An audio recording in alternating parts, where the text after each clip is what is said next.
names are here.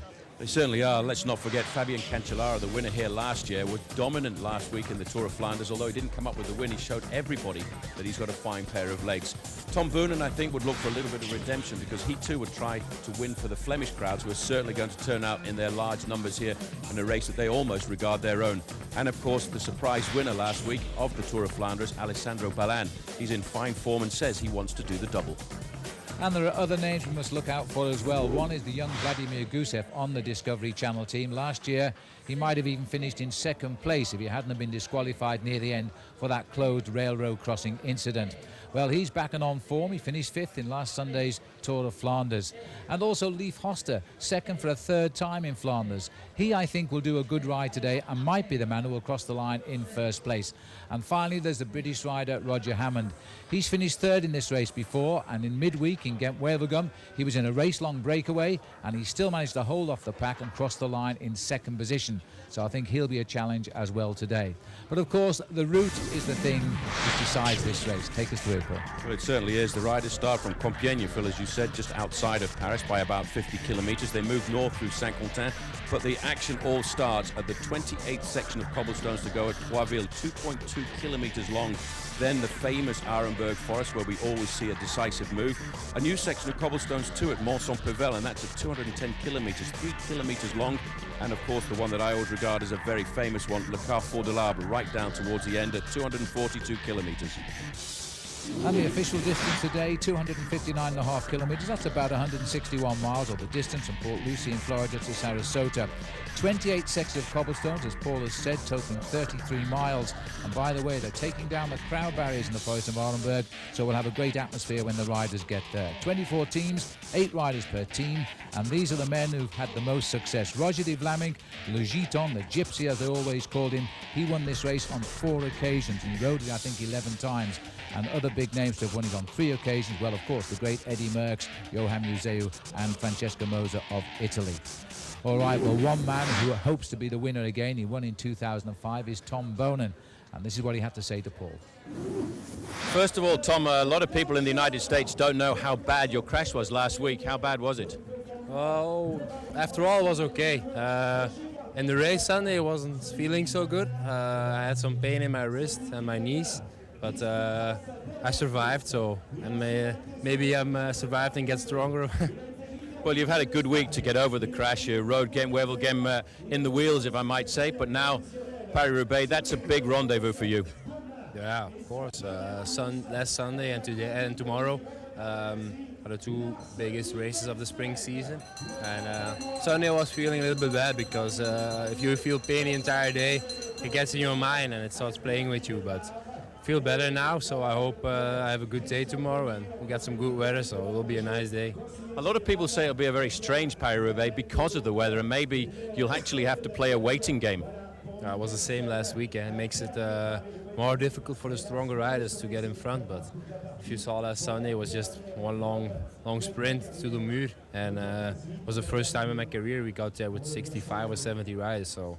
And if you take notice that there were like 25 crashes, normally would have been 100 riders in the bottom of the Muur. So it makes it more difficult, but eventually the strong riders will get in front. Well, Tom Boonen is gracious as ever, and I'm sure we'll try to find the form that won in this race in 2005. Here's a look at those winners of recent times. Last year was the first Swiss rider to win it in Fabian Cancellara. The year before was Tom. And then Magnus Bagstedt, the first ever Swedish rider to win in 2004. That was the year, in fact, that Roger Hammond did finish in 3rd place. One man we think is riding this race for the last time, the winner in 2003, Peter van Petegem. Well, as we look here at the leading group, it's a minute 15 to the one man who's out in front. He left this group a while ago now, Ralph Grabsch of Team Milram. The peloton are further behind and still losing ground at the moment. And all of the big names, really, with probably the exception of Stuart O'Grady and Roger Hammond, they are the biggest names in the breakaway. All of the others are sooner or later going to have to make up their minds as to when to commence the chase. We're approaching the Forest of Arenberg, and once we get there, then I think we'll see some sort of a reaction. There will be a splinter group, I think, get off the front. This is the leader here, Grabsch. He'll be first to Arenberg. He'll be 4 kilometers away from Arenberg right now. You can see this is the main field now, tackling that sector number 19 to go. It'll be interesting to see just exactly what happens. You see a bit of panic there, just at the back there. A rider has had a flat tire. It's one of the riders from Quick-Step. That's Wouter Weiland. Yes, and they can't afford to lose too many if Tom Bonan really has got ambition today. It's a slow change as well. It's a very slow change, but he's away. I've got a funny feeling that will just be one of the team mechanics who just happened to be there by accident.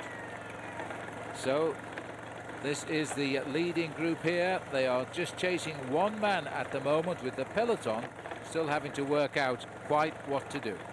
All right, well, time now for a quick break here on Cyclism Sundays, but coming up, he won this race last year. Fabian Cancellara of Team CSC sits down with us and talks about life after winning the big one. I have a lot of objectives this year, but I think it's also a different year for me. We'll take a closer look too at some of the bikes the riders are using today, and the Arenberg Forest awaits to cause havoc in the peloton as they race towards the finish in the velodrome. That's all still to come here on Cyclism Sundays. See you in a moment.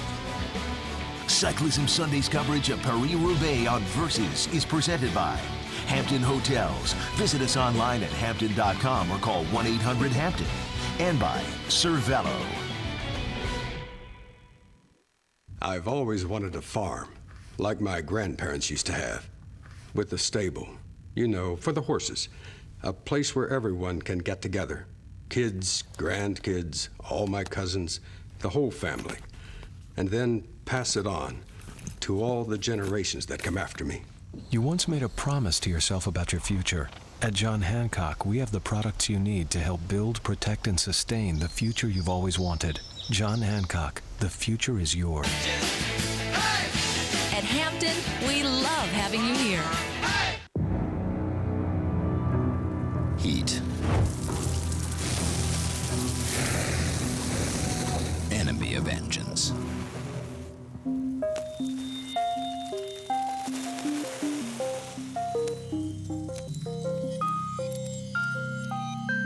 Enemy of heat? Pennzoil Platinum Full Synthetic, with adaptive molecules that continually separate and reform to help conquer heat. Not just oil, Pennzoil. When your dreams are bigger than your town, all roads lead to Vegas. This is Vegas, and this is what happens here. Whoa! I want to meet people who know people. You haven't paid your dues. When I'm out working, people assume that I'm out playing. A lot of drugs, a lot of sex. I would have loved to be a Major League Baseball player, but I wanted to be a musician a lot more than that. Paradise City, all new tonight at 10:30, only on E! This isn't called the Relationship City, it's called Sin City. 1985, Gretzky makes the great one seem like an understatement. 1994, Messier backs up his mouth with his stick. 2006, Doug Wade separates shoulder, lifts cup with his heart. April 2007, the NHL scoring chair comes home for his playoff debut. Senators Penguins Game 3. Next on Versus. Well, the Arenberg Forest in Paris-Roubaix is just the ultimate part of the race. You know, it's renowned to be the worst sector of cobbles worldwide, I think. So you've just got mixed emotions as you go in. One is just fear and intrepidation, and the other is just excitement, because it's like a climber going to Alpe d'Huez. I go to Paris-Roubaix knowing this is where I can inflict the damage in Paris-Roubaix, and if I'm good, I can ride away from everybody else. Yes, the Arenberg Forest still awaits, and Roger Hammond knows it all too well. With the Arenberg being so treacherous, most of the riders are not on the usual bikes today. Paul Sherwen caught up with the bikes. Team Quick-Step will be riding to find out more. Well, I'm here with Sean McLaughlin of Specialized, and they put together a rather specialized bike, a bike called the Roubaix. Now, why have you come up with that name? Well, there's an obvious connection to a famous race with the famous, infamous, I should say, cobblestones, the pave. And we've developed a bicycle here to help the rider remain more efficient and more comfortable for those particularly long and demanding race courses. Well, take us through some of the ideas, because I can see, to me, it looks like a fairly normal bike, a nice color, but there's a couple of little didgeridoos I can see on the front forks and the rear forks. Indeed. We call these Zertz inserts, and they're special viscoelastic dampers that absorb vibration And so as the rider is going over the pave, for example, it interrupts that vibration so the rider can pedal more smoothly and more efficiently through those particularly difficult sections. And what about the saddle? That looks pretty smart. Also within the saddle and within the bar fat on the handlebars, we have a special gel in there to, again, further absorb vibration and allow people to ride faster and further on rough terrain. That's what it's all about, Paris-Roubaix. A little bit of added comfort for 6 or 7 hours on the bike. And this little comfort today here will cost you $7,000 if you want the same bike that Tom Boonen rides. Thanks, Paul. And yes, indeed, those specialised bikes have got to stand up to some real heavy battering today over the pave. We're looking at the riders now as they crash over the common cobblestones of the Forest of Arlenberg. The peloton now driving on the gap, which was out to 5 minutes, is now in reality only a couple of minutes behind the second sector of the front breakaway. And they are now working very hard, and surprisingly, it is the Lotto Predictor team there who are driving the pace. Back up to the front, and this is the leader, Grabsch. The whole of the main field now is in exactly the same section of cobblestones, the Forest of Arlenberg. This is Grabsch, who's about to make his exit from the cobblestone section and get himself back onto the smooth roads. He's got that group behind him, which is starting to split up a fraction, but the main field were charging into this cobblestone section. They realise how important it is. Yes, Ralph Grabsch here about to turn to his left as he comes out now. It's all over for the moment. He'll get some more very shortly as he turns now and races down a good stretch of main highway here. But Grabsch, I think, living to his greatest moment, because I do think there's been a big change of... Four right in front of them, and that's the start of the ricochet effect now, as one after another. Oh, that's a nasty fall over the top of those two riders, and I think it was all due to the CSC riders changing tyres and still struggling. That was Cancellara who was panicking there with a flat tyre. Into the ditch on the left-hand side. That was Beppu, I think, of Team Discovery in the Japanese National Champions jersey. There's another Discovery rider there trying to figure his bike out. This is the Forest of Arlenberg, and this is why this raceville is called the Hell of the North. It's a Chocolat Jacques rider, who went over into the ditch there, but now this is the chaos we're leaving behind, because I think that was caused by that wheel change to Cancellara on the right, where a teammate stopped to help him and stood in the way of the oncoming bunch. That's a bit of a shame. Well, a lot of riders now will have a story to tell. And these guys, I don't think, will be seeing the finish line in Roubaix now, because they're going to be at the end of this cobblestone section a long way behind. This is the style of Stefan Weissermann of Team Wiesenhof. Used to be for a long time one of the strong men in the classics for T-Mobile. Decided to move across this winter to a different squad, and it's still very difficult, despite seeing him since the start of the season in this green jersey, actually getting used to it. Well, his style is unmistakable. He's a superb classics rider, even now when he is not quite as good as he was. But Steph is now trying to move across as best he can here. He's had his moments in Paris-Roubaix, his best finish. He was runner-up in 2002. He's desperately disappointed. He thought he was going to become the first German to win this race since Joseph Fischer first won it back in 1896. Now this is the style of Tom Boonen. He's also the spearhead of the front end of the main field too. He knows this section of cobblestones, and he's a good man at riding over them. He's got, it seems to me, the ideal body weight and position to glide over the cobbles. He really is a powerful man. He's been down a little bit on his form, but he's had so much pressure on him, Phil. After all, he's only 26 years of age, and he's won so many races throughout his career. I mean, he was the world champion last year, and this year he's already won about 8 races. And he spoiled the big day for George Hincapie as well just a couple of years ago, when George could have won this race, but for Tom. But Tom Boonen now trying to fight his way back into the picture here, and he knows he's got to start, the foundations have got to be laid here in the Forest of Arlenberg, because now the cobbles come thick and fast, and you'll watch the crowds will also grow, because from this point they can all get through to other sectors of cobblestones by using the freeways, and also get through to the finish in Roubaix. Lots of feeding stations. There must have been a lot of maps out last night with the directors sportifs planning where they were going to hand all these bottles up.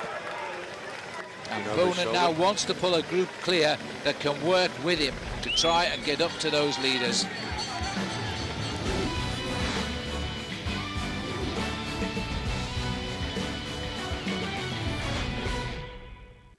When I was 12, I saw the ocean for the first time. I couldn't stop thinking about it. So I decided One day, I'm going to have a house right on the water. And then, if I have kids, they can live there. And you know, maybe their kids can have the house after them. You once made a promise to yourself about your future. At John Hancock, we have the products you need to help build, protect, and sustain the future you've always wanted. John Hancock, the future is yours.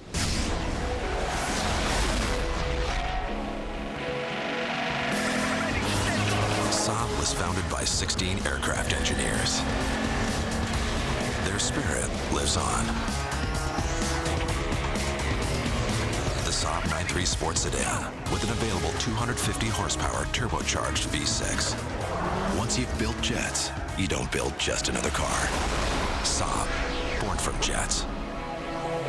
The world of cycling is still up for grabs, and Cyclism Sundays will chase down the best in their pursuit of yellow. Who will lead? Who will attack? Who will be dropped? From the classics to the Grand Tours, Versus sets the pace. Cyclism Sundays, presented by Hampton Hotels. Amstel Gold, next Monday at 4 Eastern. Come on, ladies, 3 a.m. feeding. A hungry baby waits for no one. Spoon and feed. Spoon and feed. Spoon and feed. Move it, move it, move it. There's no formal training to be a mother or how to eat when you're pregnant. That's why there's WIC. WIC provides nutrition information, healthcare referrals, even food. Your child has you, and you have WIC. While other kids were playing games, Jenny was building sandcastles. No one thought she'd ever live in one, except for Jenny. Go inside the world's most extreme homes. All new series. Mondays at 9 on HGTV. Looking for your next home? Not quite what you had in mind? Visit homes in the newest communities across Colorado without ever leaving your sofa. Just press 888 on your Comcast digital remote. Then go to Real Estate on Searchlight 888. Make sure to check out the Ride of Your Life sweepstakes, brought to you by Versus and Hampton Hotels. Just book a room at any Hampton hotel on hampton.com before May 15. Enter the promo code TOUR during the booking, and you'll be entered to win one of 2 grand prize trips to Paris with VIP seating to watch the final stage of the 2007 Tour.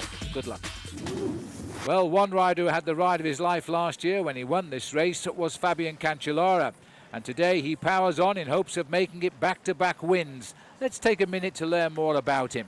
It's time now for our athlete profile, brought to you by Hampton Hotels. Fabian Cancellara, in his first Tour de France, he's 23 years of age, has won the prologue. I have a lot of objectives this year, but I think it's also a different year for me. When I look back with World Championships, with the winning time trial, and Paris-Roubaix, and I get married, I get the baby, and everything in 1 year, there was a lot of emotion. I started now a new life, new private life and new bike life. I have more to do. It's not that I'm scared about this, but it's a new situation. I say, hey, I do like always my best. As we watch Cancellara salute the skies here and crosses the line, the biggest win of his career. The Tour de France prologue in London, I think it's maybe the biggest thing in the year that I want to do, and I have to learn a lot. I'm young, 26 years old, but I win so many things, and I think that was not the last thing that I win last year. I have sure some long years again to do it. How important is your head? When your head is in a great shape or motivated, then you can do a big and long things.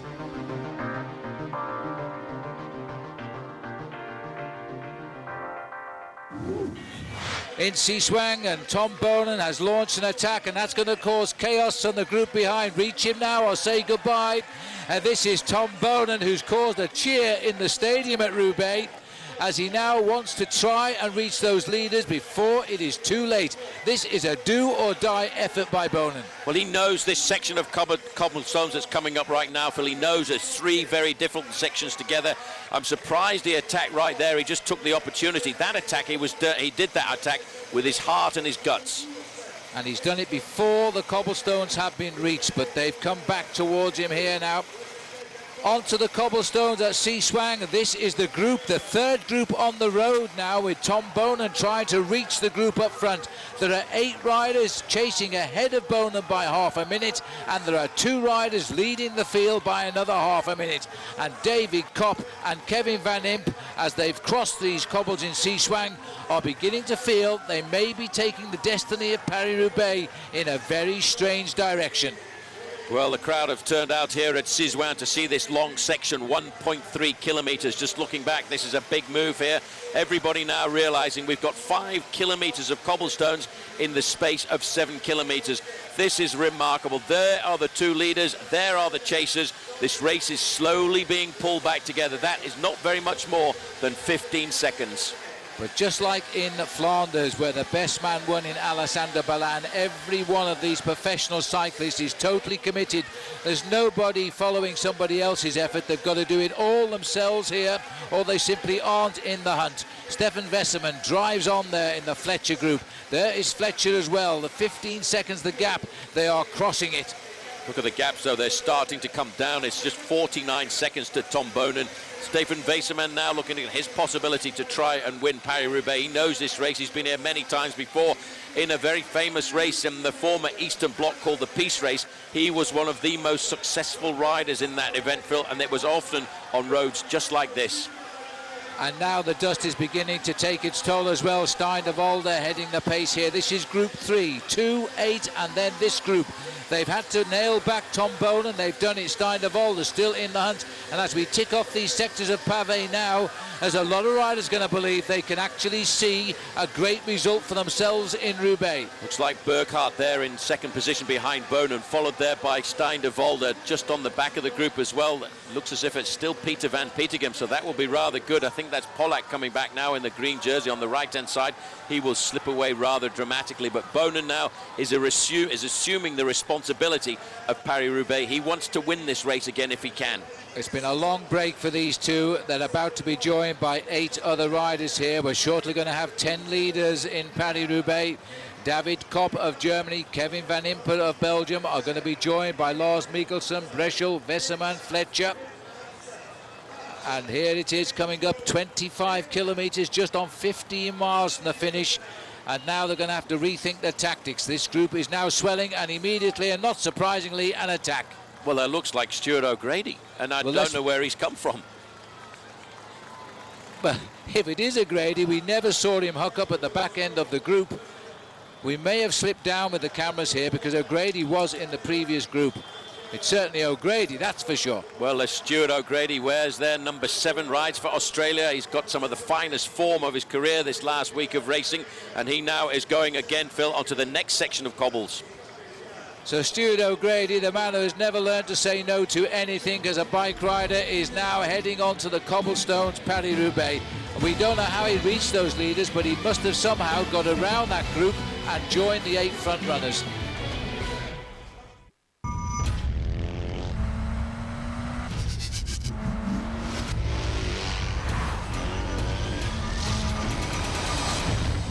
Are our SUVs as much fun as our bikes? You think you can handle it? Can you? Introducing the all-new Suzuki XL7 midsize crossover SUV. It's going to be a great ride. Get 0% financing with no payments till July. Every day, workers across America cover our good name with dirt, grease, and mud. And you know what? We're fine with that. Dickies, a legend in work. Dinner for one should not be a compromise. That's why there's new Corner Bistro flatbreads from Stouffer's, like grilled steak fajita on a crisp chipotle seasoned crust. Stouffer's. Every dinner should feel this good. I was talking to my buddy from the suburbs about all the things that need to be done this time of year. Fertilizing, spraying, trimming, mulching, mowing. He says he has people who do all that. I said same here. Me, myself, and I. Time to spring into savings at Tractor Supply. Through April 22nd, get a $300 gift card when you buy our 23-horsepower Husky Supreme, or a $150 card with this 20-horsepower Husky. The stuff you need out here is in here. Tractor Supply.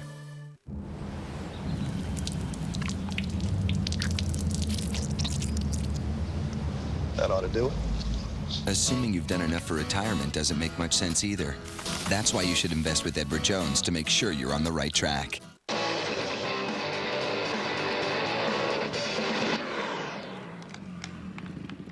Hey, think I got here by sitting on my butt all day playing video games? Come on, get out there on a Honda. Who knows? Maybe one day some kid will be playing you. The Honda CRF F-Series. Unplug your kids. As low as $39 a month upon approved credit, and up to $200 in bonus bucks on select models. What is character? Is it in your blood, or can it be learned? Will you recognize it when you see it? Not if you have to ask. Hennessy VS Cognac, pure character. Coming to a TV screen near you. A lung-busting production of a Georgia mountaintop story.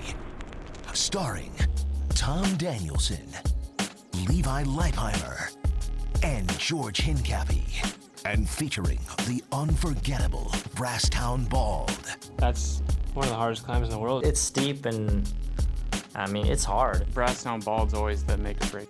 Rated H for or category. Don't miss all the action on a TV screen near you. Saturday, April 28th and Sunday, April 29th at 5 p.m. Well, I was there. I can tell you firsthand that the Tour de Georgia is an event that you won't want to miss. As the coverage continues of the 105th Paris-Roubaix, let's take some time now to remind you of next week's race. And Paul, it should be a good one. Yeah, Phil, that's the Amstel Gold Race. It's in the southern part of Holland in the Limburg, very often known as Little Switzerland. Last year the winner was Frank Schleck, who was battling out with Alejandro Valverde, who I'm sure would like to come back and win this year. And of course, let's not forget, a couple of years ago the winner was Danilo De Luca, but it is always a great race. Yeah, it's a great race, and of course it's a big day out in Holland. Well, the cyclism is unleashed on this special day. Next Monday we are in the Netherlands for the most complicated course in World Cup cycling. Who'll conquer the famous Cowberg climb? It's the Amstel Gold. Next Monday at 4 on Versus. The biggest races from Spring Classics to the Tour de France are on Cyclism Sundays.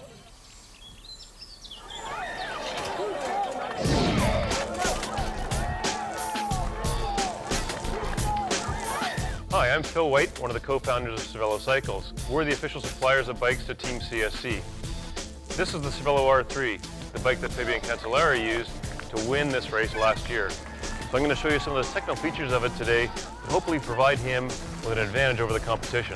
The first thing is this bike was designed not as from an aerodynamic standpoint, but from a real stiffness to weight standpoint. You'll notice that the tubes on this bike are very square. The down tube particularly, also the top tube at the head tube area here, even the seat tube is very square. This allows us to transmit the power very effectively that the rider is producing. The worst thing we want to have is have the frame flexing and not be able to transmit that power. At the same time, the seat stays are very, very narrow. That allows the bike to kind of smoothly ride over the cobbles and allows the bike to be always transmitting the power to the ground instead of bouncing around. So hopefully, those advantages of a very, very stiff frame with a very, very compliant ride and the seat stays are going to allow Fabian to dominate again this year. So as we look down on the riders here on this next sector of cobblestones, it's Stuart O'Grady of Australia who has got clear by just on half a minute now and has thrown the whole race into confusion because they don't know how to bring him back. Got to get themselves organised, but the problem is there's nobody else left to chase here. We're looking now at a bunch of individuals trying to pull back Stuart O'Grady, and that's when you start to see the animosity or the alliances begin to form. Looking back there, you can see on the front Leif Hoster. Everybody now really gripping the front of their handlebars, trying to stay solid on their machines as they now think about what are we going to do to turn this race around. Matty Breschel going through there. There's Kevin Van Impe. But this is the man who now leads the race, Stuart O'Grady of Australia. This is the right-hand bend that he will take. Takes it around nice and smoothly. Just a little bit of gravel in the corner there in the past. When we've ever seen this race in wet conditions, this has been such a treacherous stretch of road here. O'Grady now can get a bit of respite because this part of the road is flat. Here we go. And now entering the cobbles again. Is this the last desperate effort by Tom Bonan to bring everybody back to order? He's tried on the previous cobbles, it failed. He's trying again to crack them wide open now. He's pulling them into a long line. I think he's getting a gap. Well, right on his wheel there is Marcus Burkhardt of T-Mobile. I can't see anybody else behind there, but there's certainly one or two other riders scrambling. This is a tough section of cobblestones, and if Boonen has the legs now, Phil, this is the time to do it. And he knows it, Paul. He knows he's got to go here if he's going to do anything at all. Time is running out. We're inside 20 kilometres, and this now is the ride for Tom Boonen to reach the leaders or not. And I'm not so sure he can go. Nobody will get through to help him until the cobblestone stretch ends. It is the winner of Gent-Wevelgem sitting on his back wheel there, Marcus Burkhardt, who I think is going to be a real superstar of cycling in the next year or so. Well, he's had a great early start to the season. This race is really starting to be a race of survival, and we've still got, of course, after this section of Cobblesville, the very famous, famous cobblestones of the Pavé de l'Arbre. But Boonen now is looking just a little bit desperate as O'Grady comes off the Canfin on Pavella route, and he's got around about, I would say, 4 kilometres before he gets to Pavé de l'Arbre. Well, this race just doesn't give up, does it? We'll take a short break, but when we come back, the ever-decisive Carrefour de l'Arbre awaits. See you in a moment. I always wanted to be a doctor, but not just to work a certain number of years and then retire. I promised myself that I would get to the point where I would be able to give back and share what I know, and not just have a career, but a real purpose. You once made a promise to yourself about your future. At John Hancock, we have the products you need to help build, protect, and sustain the future you've always wanted. John Hancock, the future is yours.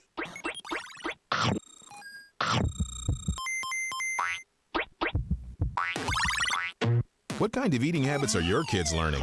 Introducing Subway Fresh Fit Meals with new better-for-you sides and drinks. Subway, eat fresh. My idea of a symphony? 8 pistons playing the tune my right foot tells them to. Valvoline, 100 years under the hood.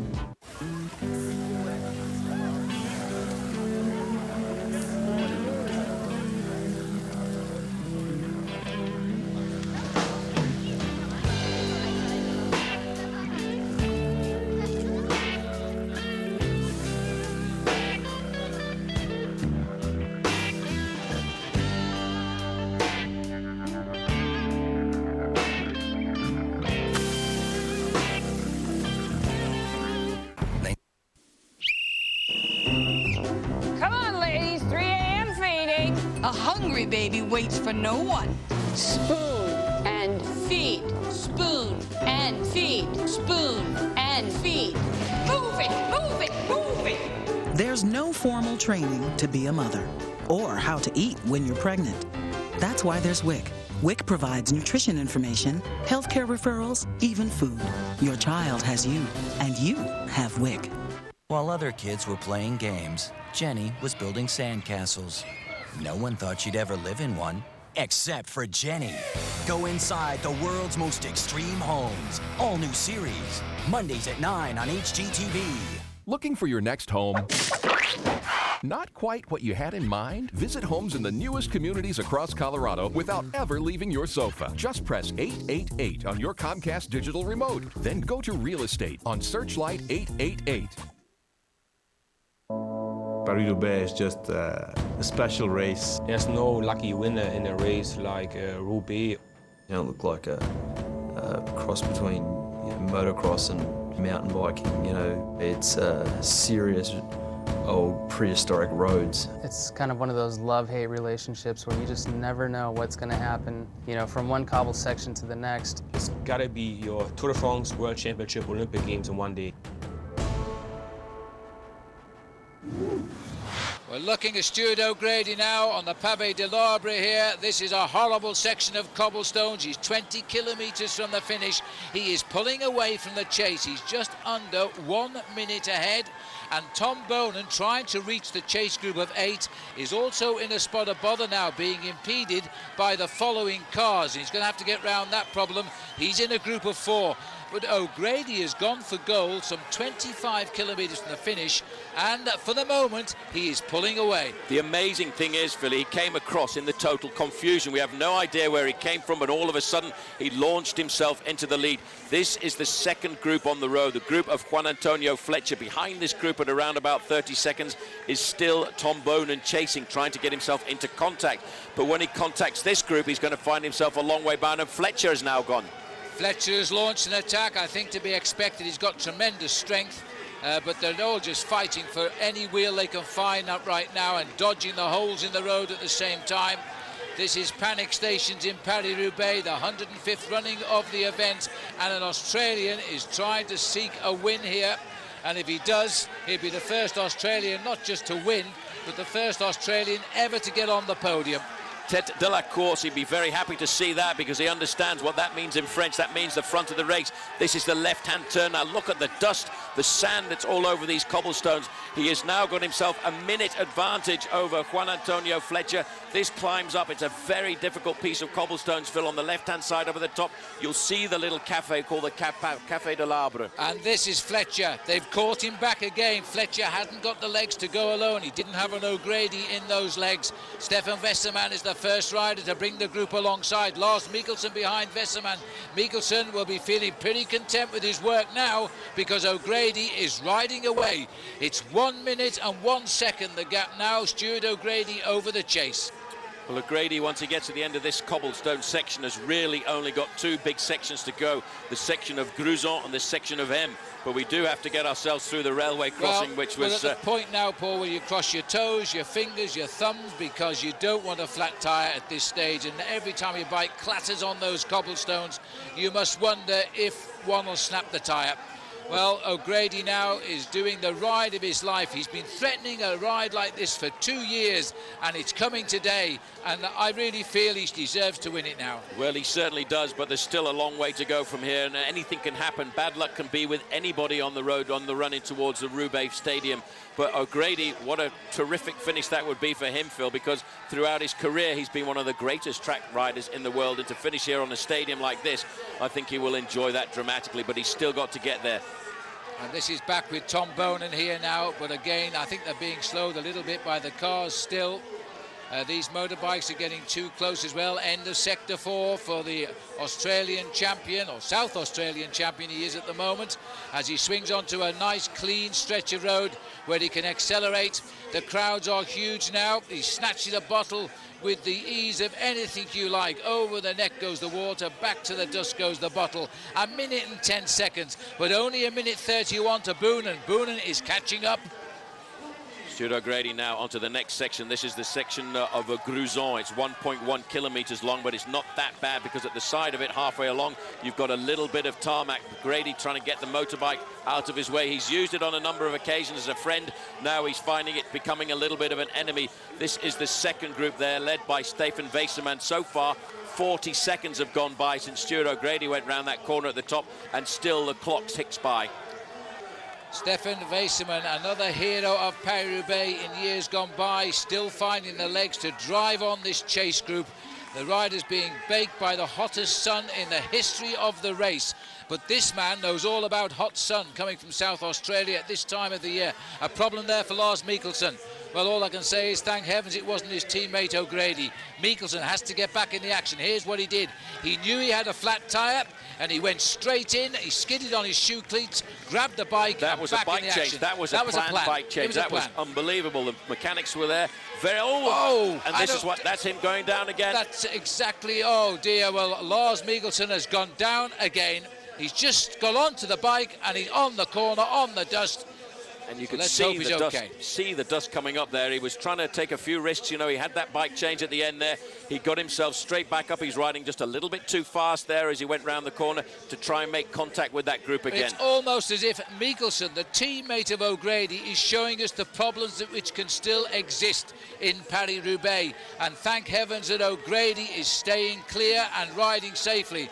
It's about time to tell you that O'Grady, one of the finest track riders in the world in years gone by, can handle his bike better than most. Well, O'Grady's off the section now of Gruzon. He's got a little bit of time, a little bit of respite. I make it around about 7 kilometers now as Tom Boonen has ridden away from his group on that section of cobblestones, and he's starting to pick up riders one by one. Well, he might well have gone past Davy Kopp there, who was in the lead earlier, as Tom Boonen now has to cross the void alone. So Tom Boonen there is ridden away from the group, and he's going to very shortly ride off the section of cobblestones here at Gruzon. He's just gone past there Lars Mikkelsen, who's having a little bit of a problem getting his legs going once again after that crash. Well, this is a fine do-or-die effort here by Tom Boonen. He's managed to shake all of the gadflies that he was with, and he's now going to reach these leaders by himself. These are desperate moments. He knows time is running out. He knows all of Belgium is shouting for him at the finishing line, even though it's in France. He's 5 or 6 kilometers from Belgium, and that's all. O'Grady knows in these last desperate moments the chase has got to come. He just wants to stay safe and try and keep his rhythm. At Hampton, we love having you here.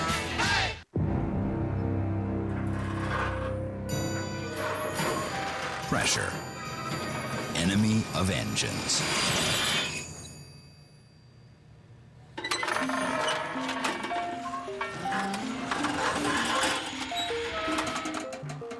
Enemy of pressure, Pennzoil Platinum Full Synthetic, with adaptive molecules that continually join forces to help conquer pressure. Not just oil, Pennzoil.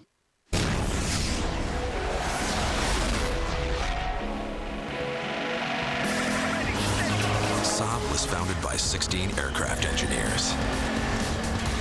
Their spirit lives on. The Saab 9-3 Sport Sedan, with an available 250 horsepower turbocharged V6. Once you've built jets, you don't build just another car. Saab, born from jets.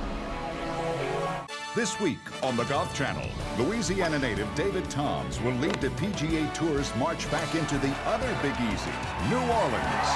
For a little tournament golf, Mardi Gras style. Don't miss a single second of the battle on the Bayou.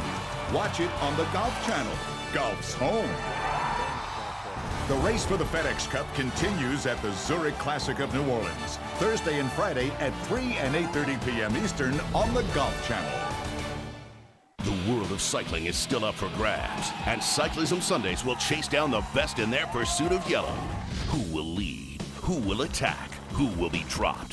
From the classics to the Grand Tours, Versus sets the pace. Cyclism Sundays, presented by Hampton Hotels. Amstel Gold, next Monday at 4 Eastern. So next week in the Amstel Gold, who do you think will win?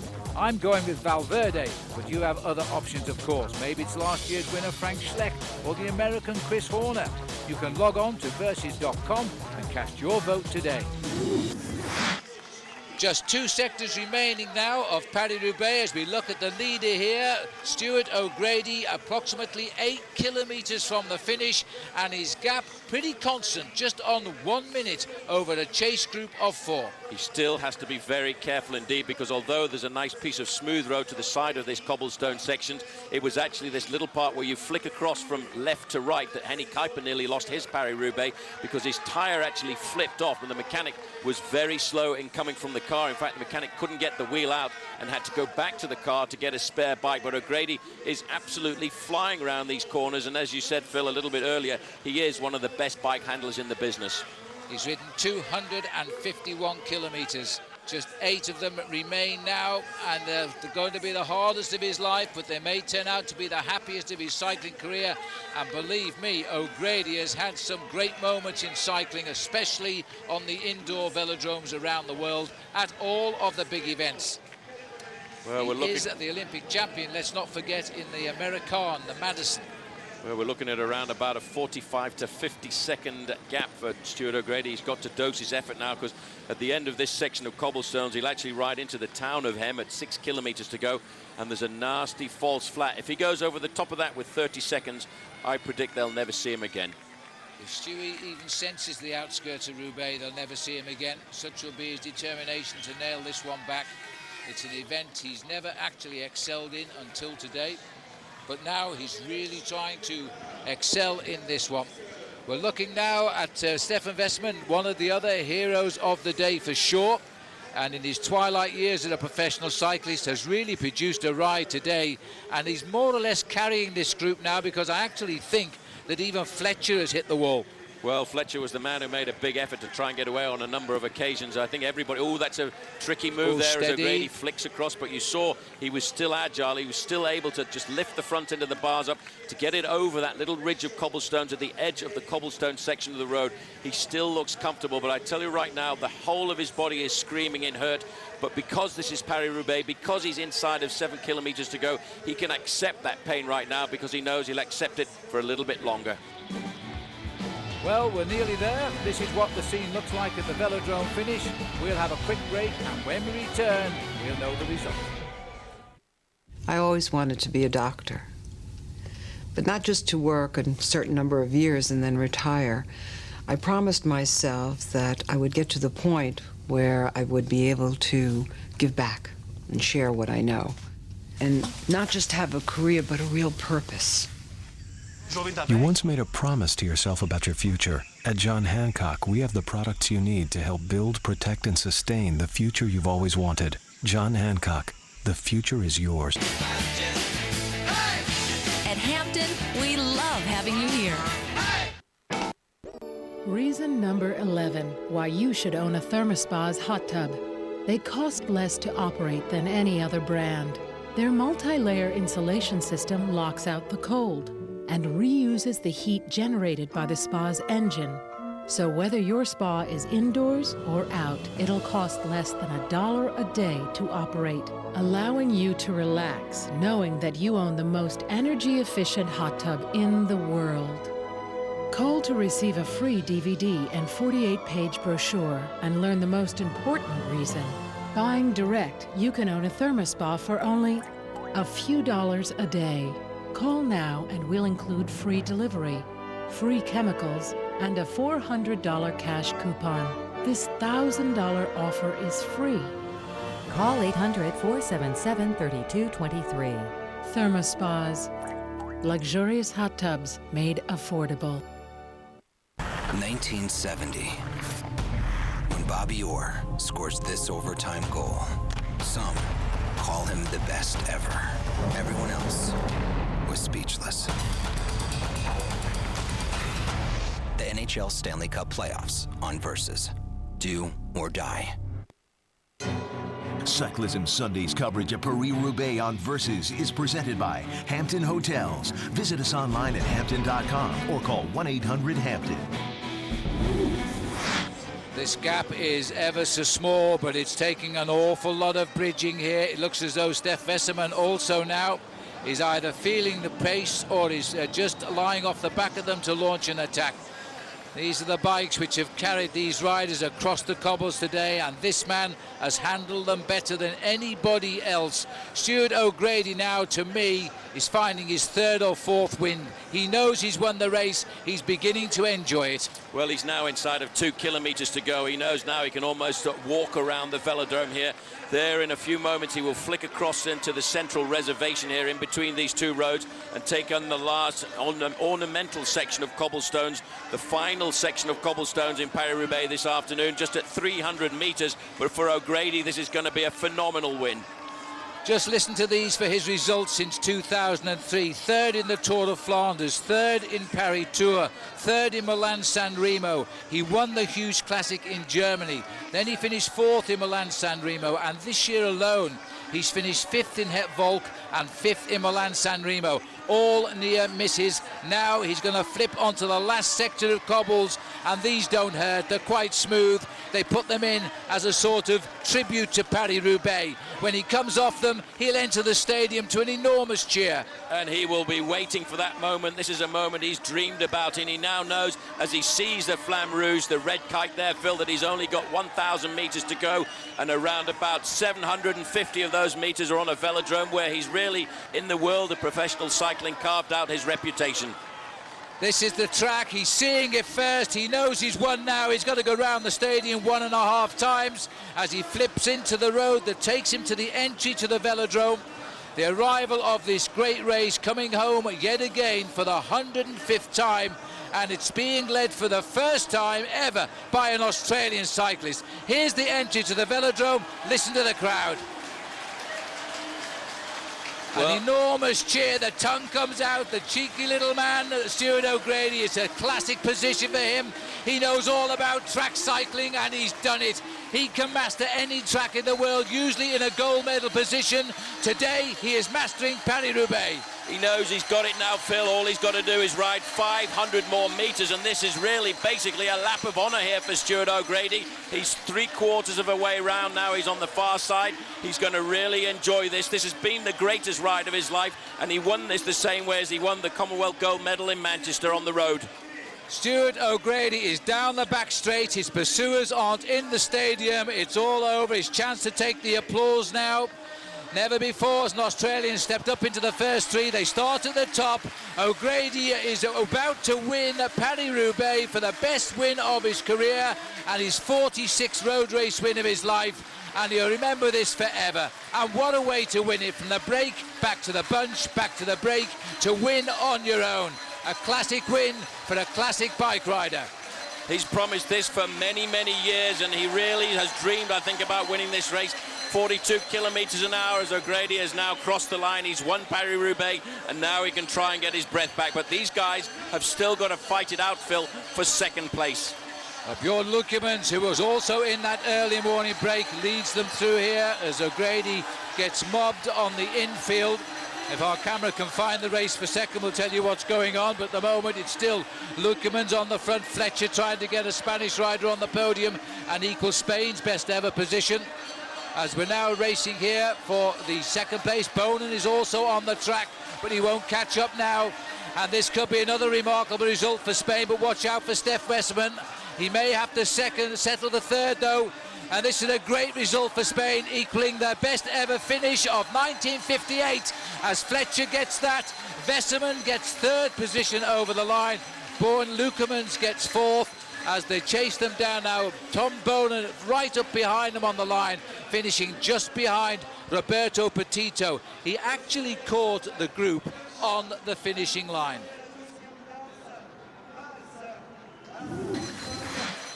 So O'Grady throwing kisses to the crowd, then the emotion finally comes through, because Stuart O'Grady has suddenly realised exactly what today he has achieved, and that is win Paris-Roubaix, the one classic race that everybody wants to win.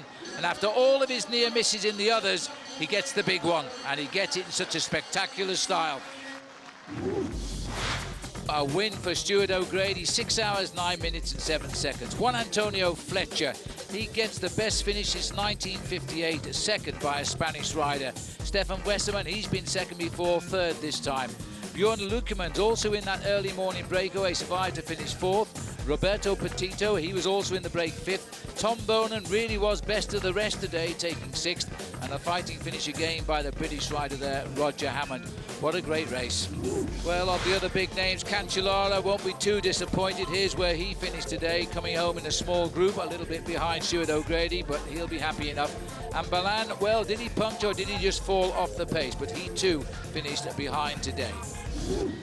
Stuart now being congratulated here by Bernard Hinault, 5 times winner of the Tour de France, himself a winner of Paris-Roubaix, as he now invites Stuart O'Grady to step onto the winner's podium and claim the one cobblestone that he won't mind riding over tomorrow morning.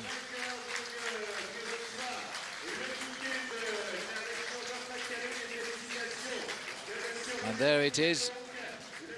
That'll take a little bit of excess baggage to get home to Adelaide in South Australia, but he won't mind that. In the end, it all came good for the most aggressive rider on the day, who survived right through to the end to win alone. All right, well, Paul Sherwen has left my side now, and he's right down there in amongst the congratulations with Stuart O'Grady. Paul. One of the most beautiful moments in my life. On the bike, it's amazing. It's a dream come true. Stuart, you've been dreaming about this for a long time. You've loved this race, Tour of Flanders, Paris-Roubaix. Must have been a great day for you. Oh man, the emotions, the emotions are just amazing. It really was a dream. It just goes to show that in this sport, nothing's impossible if you keep trying. You know. It was real confusion on the TV because all of a sudden you weren't there, and the next minute you were there and you were in the lead. How did that happen? Yeah, I punctured on the Darenberg, and I thought it was all over. I just had to sit up and wait for the bunch to come back. And yeah, man, good right. Well, we'll have to break away because Stuart O'Grady and his teammates want to congratulate him. I think that highlights the emotion of a great day for the Australian rider. Well, of course, cycling doesn't end here for 2007. There's plenty more to come here on Versus.